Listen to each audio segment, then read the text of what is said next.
Iginiit ni dating Bayan Muna Party List Representative Teddy Casino na ang muling pagpapaliban sa barangay at sangguniang kabataan o SK elections ay refleksyon umano ng mababang pagpapahalaga ng ilang national officials sa mga barangay.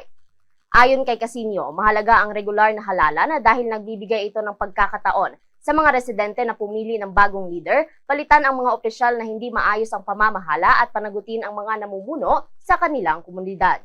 Binigyang diin din niya na ang mga barangay official ang pinakamalapit na public servant sa mga residente at direktang humaharap sa mga usapin tulad ng peace and order, alitan sa komunidad at pagpapatupad ng mga lokal na programa. Anya, maaaring mabawasan ang pagkakataon ng mga komunidad na magkaroon ng pagbabago at bagong pamumuno dahil sa paulit-ulit na pagpapaliban ng halalan. Yung paulit-ulit na postponement ng barangay at SK elections, reflection yan kung gaano kababa ang halaga na binibigay ng ating mga national officials sa ating mga barangay. Kasi parang ano lang kung ano lang maisip nila o nako-hostage sa mga agenda ng politiko.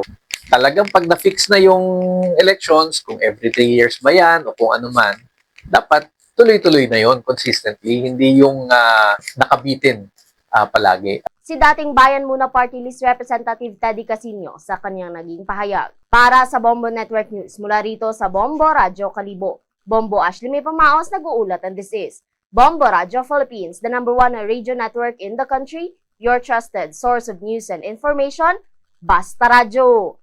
Bombo!